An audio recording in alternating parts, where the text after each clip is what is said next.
Okay, start na tayo. Bali, open muna natin yung eTabs. So, naka-open na yata yan, kuya. Check mo lang.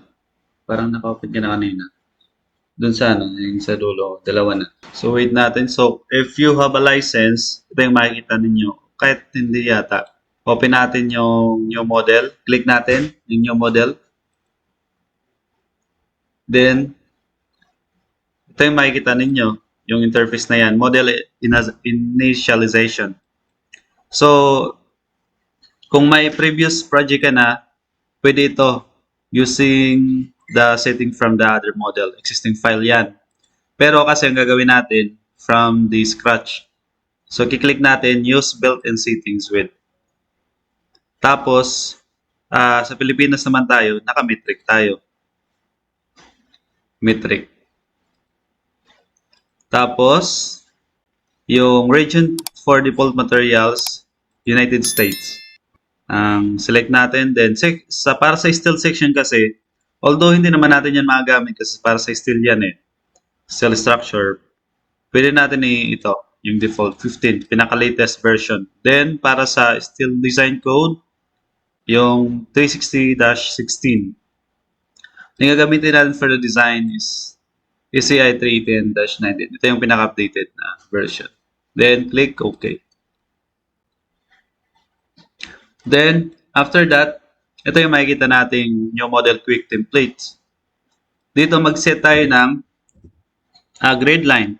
Pero ang ginagawa ko kasi, kung anong naka-default dito, yun lang muna. Kasi later on, pwede natin ma-edit yun. So, just click OK muna. Then, as you can see, we have here, in the left side, ito yung plan view. Nakakulay blue, ibig sabihin ito yung active. Tapos dito naman, kapag i-click natin sa right side, naka-blue na yung 3D view. So, ito yung 3D view. Although, pwede natin yan i-delete kasi pwede tayo ito. Kapag i-click natin yung drop list option na yan, i-collapse natin. So, pwede ito mag-add ng new window. So, ang ginagawa ko kasi, dinidelete ko na lang muna yung plan. Then, para 3D view, isang view lang. Then, pwede yan i-rotate by holding the scroll, by clicking the scroll button, then at the same time, shift. Ito. So ito yung makikita natin. So, we have here 2 floors, ground and second floor, tas ito yung elevation niya. Ayun. So, dalawang view ko na lang para madaling makita yung plan. Then, ito, we have here, in the right side, meron tayong eTabs. So, click lang yan dito. Then, click. So, tapos drag. Okay. So, dito, mag-create na tayo ng grid lines muna. So, punta dito. As you can see, yan ako muna to. Ito yung mga tab. Ito yung edit, view, define, and etc. And, ang default kasi, hindi ito nakikita ito. Itong mga icons na yan. So, para ma-activate siya, punta tayo dito sa option. Customize toolbars. Then, until toolbars, we need to check the edit. Then, okay. Kasi tanggalin ko yan, nawala na. So, kapag i-click ko yan, so nandiyan na. Malaking gamit yan. Then, para sa mas mabilis na pag-model natin. Then, before anything else, we need to save muna yung model natin. So, go to File, then Save. Then, i-browse natin kung saan natin gusto i-save. So, dito, sa folder na to, mag-create muna ako ng eTabs. eTabs folder. Then, ito i-copy ko muna lang yung file path. Tapos, i-paste ko rito. Then, enter. Then, i-type ko yung name. Sabihin nito is story. Residential building. Then, okay. Ayan. As you can see, ito na yung name natin ng file name. Tapos kapag pumunta tayo rito dito sa folder, kung saan natin save, nandiyan na yung folder. So, tatlo yung makikita ninyo. Yung .adb, yung database file mismo. Tapos $$ET. Ito yung backup file. Then of course the icon. Okay. So, balik tayo doon. Edit na tayo ng grade lines. So, from here, click natin edit.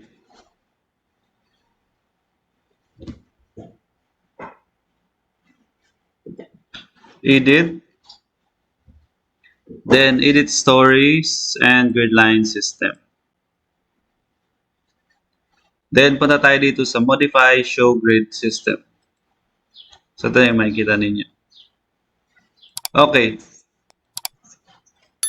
Ito kasi yung nakikita natin, ano to coordinates kasi to. Coordinates. So kailangan ko i-select yung display grid data spacing para yung mga value na nandito, ito yung makikita kung ano ang nandito. Kung ano ang distance. Then, huwag yung kalimutan, this is in terms of meter. So, whereas yung plan natin is nasa millimeter. So, kailangan pa natin convert. Okay? Tapos, tingnan ninyo, yung sa taas, the horizontal, ano natin, grade line is ABC. So, which is correct na. Ibig sabihin, nandito. Tapos, yung sa left side naman, sa right side is 1, 2, 3. So, correct na yan. Pero, tingnan ninyo, dito sa preview. Sa preview is 4, 3, 2, 1. Pero yung sa plan is 1, 2, 3. So, meaning, kailan natin yan i-reverse yung mamaya. So, sa X and Y muna tayo. Sa X muna tayo. So, from here, meron tayong E to D. So, tama na yung ano natin. In case, for example, may i-grade line, so kaya mag-add lang tayo dito. Pero wala naman, delete nyo na lang siya. So from here, magta-type lang ako ng, yung 1925, equivalent siya sa 1.925 kasi dapat naka-meter siya sa grade line. The next grade line distance, that is 4.875. Ito. Then C to D, that is 2.275. And meron pala tayong E. So I need to add additional grade line para sa E. So automatic na pala si tabs kapag naka-arrange yung alphabet yung letters niyo. Pero kapag hindi siya naka-arrange, so hindi mag-auto-arrange. Then, para naman sa D2E, that is 4 meters. Ayan. Then, para naman dito sa side, para naman sa horizontal Y data natin, bali, that is 1 to 4 prime. May 3 prime pa tayo, so kailan mag-add pa tayo ng dalawa. Pero nga guys, mag-start tayo dito. Dito tayo mag-start, yung nakikita ninyo, 4 prime. 4 prime to 1. So, from here, type natin 4 prime.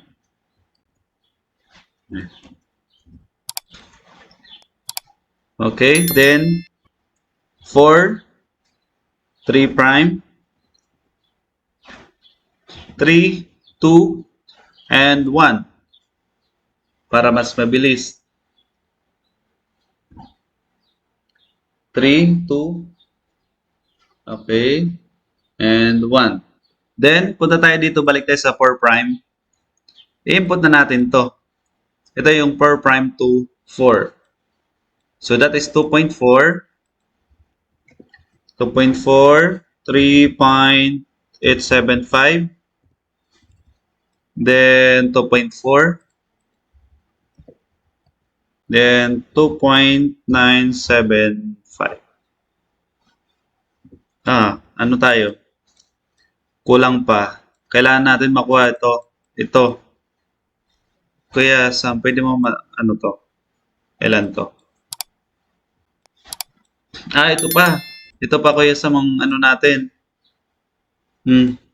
Yung grade line 3 to 3 prime, I mean 4 to 3, hindi siya ano, hindi yung actual na dimension. So, bigyan mo ako Kuya Sam. 4 to 4 prime. Or 4 prime to 4. 4 prime to 4 muna kasi hindi siya actual eh. Ayun, ito. Kasi yung ano niya, ganyan lang. So, bala i-change natin to. 2.55. Okay, so this is 2.55. Tapos yung 4 to 3 prime naman kuya. Ayan. 4 to... Sige kaya ako muna. Asan na? Saan? Ito, yung 4 to 3 prime na.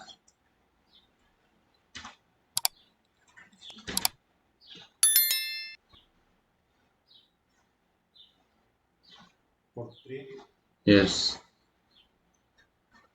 1.2. So, 1.2. Tapos yung 3 prime to 3. 3 prime to 3. 3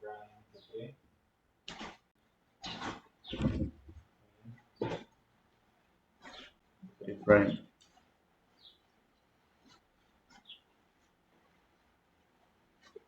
Ito 2.67. Busin pala ito. Kasi hindi siya ano eh. Hindi yung grid line natin dito hindi as per sa grid to grid. Dapat grid to grid siya. 2.67 din yung 3 to 2 kuya. 3 to 2 naman. Saan? Ito. Uh,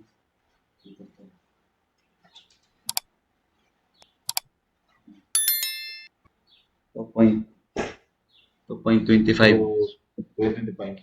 Okay, so this is 2.25. 2 point, ah, 2.25. Then ang last one is 2.975. Okay, ito kaya. Kaya mo na lang. Yung 1 wala. Ito. Ano yan? Kasi yung 4 prime to 4, ito yon. Ito yung distance niya. Yung 4 to 3 prime, ito yung distance niya. So, ibig sabihin, kung 2 to 1, ito yung distance niya. Which is, ito yun, no? Ang pagano kasi dito, yung isang grid line, wala siyang distance. Kasi kung magbibilang ka ng spacing, yung una, hindi mo kina-consider yan. Paano kung ang 1 dito, always ang number 1, walang count? Depende kung anong arrangement mo. For example, nandito yung 1. 1, 2, 3, 4, 5. So therefore, yung 4 nandito. So yung, ibig sabihin, 4 na yung walang anong count. Pero, titingnan mo palagi yung arrangement.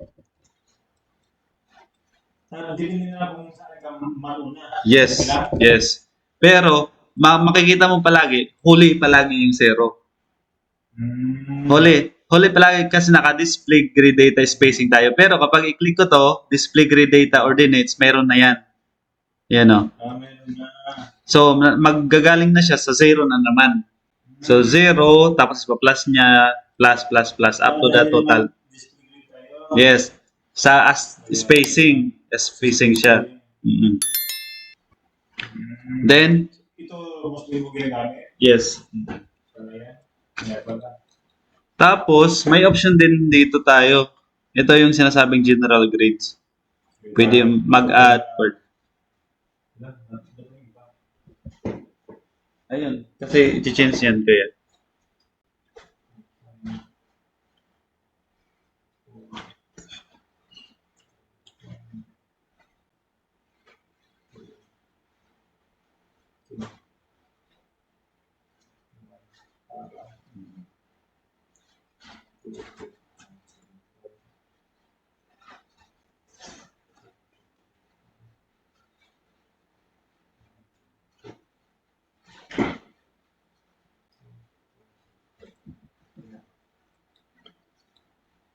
Okay. Tapos, So, ito, makikita natin, pwede natin i-change yung bubbles. update mo na adjust. So, let's say 700 kasi medyo malaki. 700, Yan then ang standard. enter. Yan ang Hindi, standard. hindi naman. Pero mostly yan ang ginagamit mo. Tinitingnan ko lang dito sa preview. Kapag hindi na siya magsisiksikan, nakikita na siya. So, Pwede ko lang ang 500 din yan. yes, pwede yan. Kung 500, so yun, Okay. mas okay siya. Enter. Paano? Enter lang. Ayan. Okay pa lang din. Then, dito sa bubble location, nakikita ninyo, one side lang. So, gusto ko siya i-post. Yun o, makikita. So, Paano siya? ito. Paano? Check mo na sa bubble location. Bakit nalagay mo sa board? Anong purpose? Para katulad dito sa plan. Makabilaan yung bubbles. Isa lang pala yung sa plan eh. Pero gusto ko kasi, magkabilaan yung Bakit makabilaan yan? yes. Ba't hindi makita yan? Makita natin mamaya sa plan. Ayan ba? So, from here, pwede tayo mag-manual, pero pwede rin, pag-click natin dito, copy-paste lang. So, pag-click natin sa bot, copy, then highlight, then paste. Lahat. Highlight, then paste. Anong... So, click mo, sige, copy, then highlight. May highlight? Ano lang, click lang. Hindi click. Ito, click lang. Ayan, then paste. Ayun na, Ay, both na. hindi na yan. So same sa sa y-axis, both, then copy, then highlight natin, paste.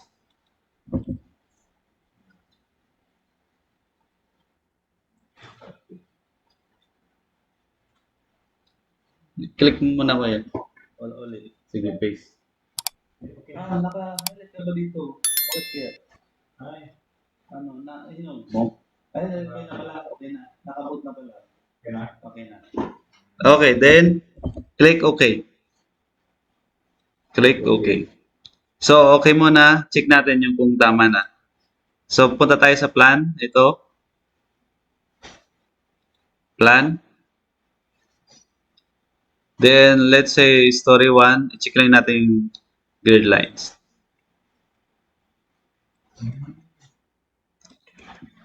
Ba't ito lang yan? Yun talaga yung ano niya. Ganun ba siya? Oh? Pero pagdating sa hindi yan ganyan. Ganyan yan. Ay, alis mo na lang. Oo. Kasi hindi naman to hindi siya makapag-generate ng CAD file. Ikaw mismo gagawa ko yan. So, pero ito, pwede to pa lakihin or paliitin to. Pero kung gusto mo na, tanggalin mo lang yung post. I-one-end mo lang, yung start mo na lang. Tama. Para hindi siya lumabas.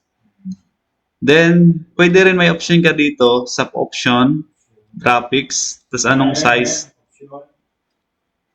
Option, graphics.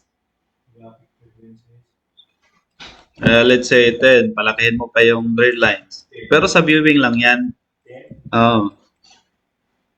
Ayan na. Ayos na yan. So, yan. Balik tayo sa dun sa grid lines, sa edit. Edit stories, and grid lines. Ito, modify show grid system. Grid system? Yes. Tapos na pala tayo. Dito, sige. Edit stories and grid system. Then, punta na tayo dito sa story data. Ito, punta na tayo dito sa elevation. Sa elevation na yan, ito na yung i-input natin, height. So, may option tayo. It's either dito tayo mag-search sa natural grade line. Ito yung baba ng GF. Kasi ito talaga yung NGL eh. So, we have an option kung maglalagay tayo ng grid beam or hindi. Hindi na. So, pwede rin isama natin na yung pedestal ng footing para conservative. So, mag-assume tayo ng dip niyan. For example, this is, retype natin to as FND. So, ibig sabihin, ano siya? Foundation. Pwede natin ilagyan ng elevation. So, from here, this is 200, naka 200 na. So, mag-assume tayo ng 1.2 meters muna na depth. Yun ang standard. Commonly. Depende rin sa soil. Soil test. Sa soil test. Yes. For the meantime, mag-assume tayo ng 1.2. So, ang magiging ano natin is plus, kung elevation base tayo is 1 plus 1.00. Tama ko ya? Kasi naka 200 tayo dito eh. Tama. 200. So, baba siya ng 200 plus 1 meter pa. Kaya, 0. Tama? Elevation. Or negative. Or 0, 0 tayo, foundation ko ya. Naka 0 yata. Negative. Or negative 2. Negative 0.2. Negative. Kasi kung mag-negative 0.2 tayo, ayun. Tama. Negative 0.2. Negative 0.2, 0, 0.2 lang. Negative 1, 1.0, tama. Negative 1.0. Instead na positive, negative 1.0 meter. Okay. Then, ito, ile-label ko.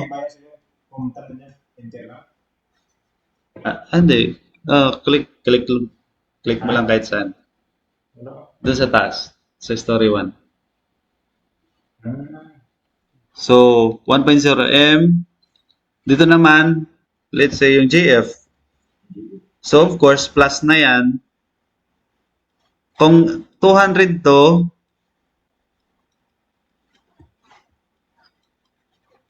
ito.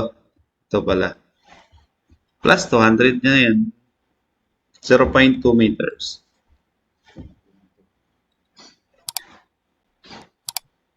Then, mayroon kasi tayong ito. Check natin sa plan. Diba, kasama to sa first floor? Yes, hindi pa tayo nag-input. Bali yung inano ko, yung mga level pa lang. Okay. Check natin din sa plan. Ito, ibang level pala ito kuya, no? Ito, ibang level na column compare dito.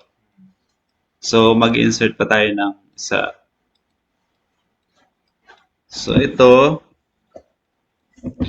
pwede naman kasi lang siya, extension lang siya eh. Diretso na tayo sa 2F. Mamaya kasi pwede natin yan i-modify. Okay, second floor or 2F na lang. 2F plus 3.4M. Okay, pwede na natin din ilagyan ng value. So this is 1.2. Lagyan na ng value natin 1.2. Yung assume natin na depth ng footing.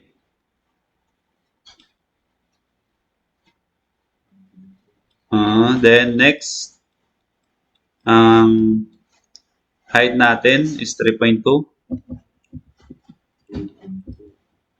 Then next, TOB. Top of beam. TOB plus 6.4 meters.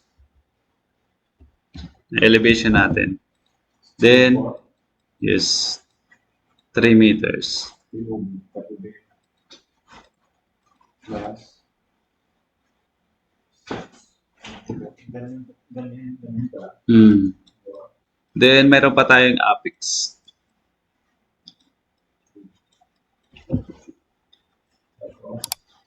Actually, yung apex line na yan kasi, pwede natin i-include yung roofing mismo sa model or i-design mo na yung roofing before yung slab. So, pwede natin, for the meantime, ay sama na natin kuya.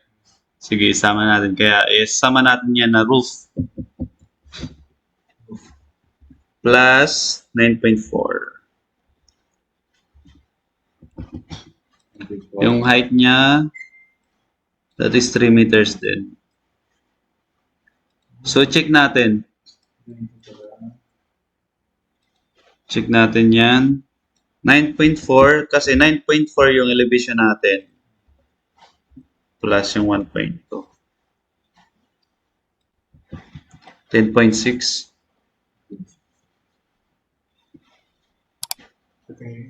Kulang. Sobra. Kulang. Kasi dapat yung elevation, ito,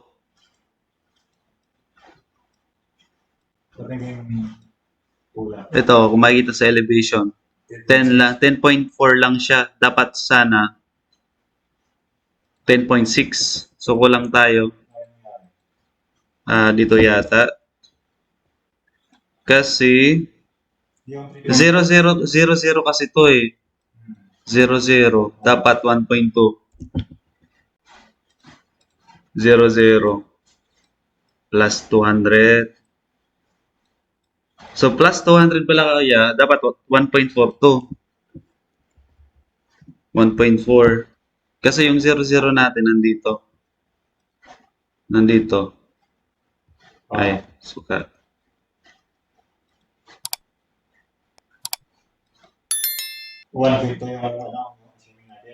Nandito yung kasi may 200 pa tayo hanggang sa hanggang dito sa GFL 1.2. So from here may 1.2 tayo plus 1.2 pa hanggang sa GF kaya 1.4 dapat. Okay. Okay, tama na. Ando ko lang. Okay. Then after that, mayroon pala tayong dito, master story. Itong master story, inuno ko lang lahat kasi nga hindi siya puro parehas. For example, may high-rise building tayo. Ang second floor is typical floor. So, kapag i-yes ko yan, tapos, for example, ang ground floor is similar siya sa second floor. Ibig sabihin, every time mag-change ako dito sa second floor, ma-change din yung ground floor ko. Yun ang sinasabi sa master story. Pero kung typical, pwede ka mag-sit ng master story.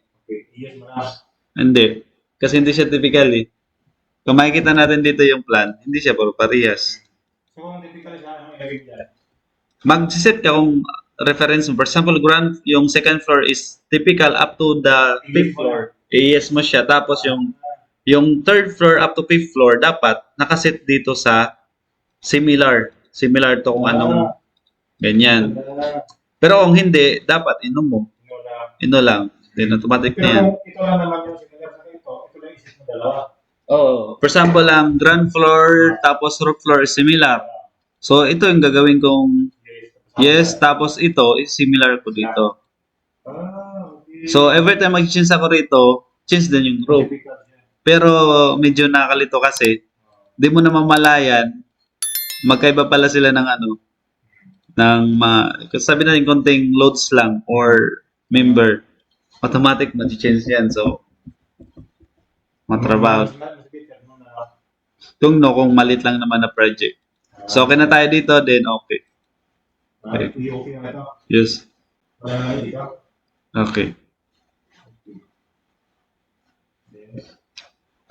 Check pala natin kuya to. Di ba elevation 002? Ito pala, elevation 1.2. Itong sa foundation natin. Dapat elevation 1. Kasi doon tayo sa ground floor eh. Uy, saan yan? Hindi, ano mo lang. Click. Arrow.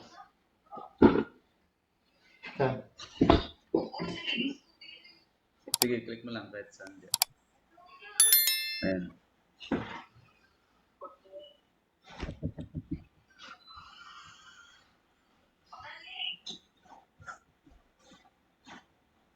Tapos? Yung elevation ko yan. Saan mo pumunta? Pag may Edit. Edit. Edit stories. Modify stories. Dito pala yung edit. Tapos 1.2 lang. Hirap lang ako. Then okay. Video ka naman. Okay. Ayun, then kapag nakita ninyo na ganyan, click lang ninyo itong arrow na yun, move up or move down. Yun na yan. Tapos kung gusto niyo makita yung elevation, click nyo elevate. Then, anong grade line? Yun ang ipapakita niya. For example, A. So, yun. So, makikita ninyo, ito na yung grid line natin. Kunyari, E. Oh. Okay ko. Ba't ang dubli? Ano yan? 4 prime. So, ibig sabihin niyan, sa grid line A, yung corresponding ano naman niya sa kababa, sa taas. Ito yan yung sa ano, kung for example sa grid line A, yes, X and Y. For example, di ba sa ano, sa grid line A, ito yung katandem niya, yung 1, 2. So, kapag ano natin yan, ito yung plane A, ito yung 1, 2, 3. So, hindi ka mawawala. So, para pala, sa mga bago, punta kayo sa option, sa graphics, kasi sa pagkakalala ko, naka-DirectX ka. Option, graphics mode, graphics mode. Dapat, graphics standard lang. Ayun. Parang naka-DirectX. Ayan. Diba sa akin? Ayan. Okay na. No? Distance sa dito? Malayo? May mali ka, kuya. Punta ulit dito sa edit. Edit stories, then modify. Tapos? Modify. Ito kaya. Dito ka. Close mo na. Ito kaya. Modify. Then click meta spacing. Okay, wala. Automatic niya. Then check natin. Check natin kung parehas tayo. Alam ko na yung sa 4 prime. Ito. Okay, fix na yan. May prime talaga. Double niya. Double ka kasi. I-delete mo, hindi? Delete yan. Sige, click mo lang delete. Yan na. Check mo muna yung data kung parehas na. 3. Ayun, 2.5 lang kuya. Check. Change mo. 55. 5.55.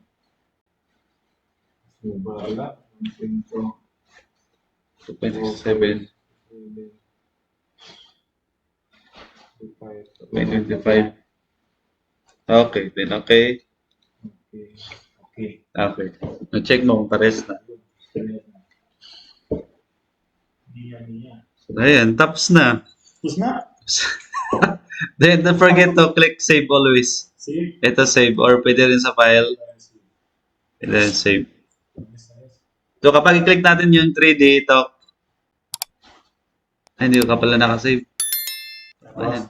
Click natin yung 3D. 3D ito na. Ayun. Ito na yun. Yung ano natin. So, Ano na gawin? well, yung grid line natin, okay na tayo sa grid line. So, makita pala ninyo, ito yung direction ni, ni tab. So, as much as possible, kapag model tayo, from positive to negative. So, palagi, for example, left to right, or kung Y naman, papunta doon, pataas. Yun ang palaging niya. Sa modeling, kasi para sa... Okay. So, ngayon kasi, ang mangyayari kasi sa atin, wala pa tayong framing plan. Architectural pa lang to. So, gawa muna tayo ng framing plan dito. Ito story kasi to. So, mangyayari, tapos check natin, medyo kasi mataas, kuya. Kapag hindi tayo maglagay ng grid beam dito, plus 1.2, bali yung column natin, 3.2 plus, ito, plus 1.2 pa. Ito yung beam natin, 4.6 meters. Beam, column. Dito sa baba. So, grid beam, no? So, from here, pwede tayo okay lang naman, ma-analyze naman yan. Tapos, i-check natin dun sa footing kung no need na. So, from here, hindi. Actually, yung tie beam, dun sa, sa footing siya mismo. na nagdidikit ng mga puting. Yung grid beam, Okay lang, hindi ka mag-build. hindi lang. Okay lang yan. Ah, Kasi ang grid beam naman, for example ito, yung CHB mo na yan, dyan ganda siya. hindi mo na ididiretso dito yung hollow blocks mo. Dahil may grid beam ka, Mas makasave ka ba o hindi? mas makasave. Kumpis sa harap ba? Yun, depende rin sa ano, sa dip. Ito, kung may grid beam ka dyan, yung hollow blocks mo, dito mo lang ipapatong. That's right. Build ba niya? So, yun ang gamit din. Pero, mas okay na meron build. Mas okay. Mostly, pag nag-design ako, yun. Pero pag mga one story lang, hindi na. Wala na grid beam yan. Ang mangyayari kasi yan, for example ito, may column apps. May column.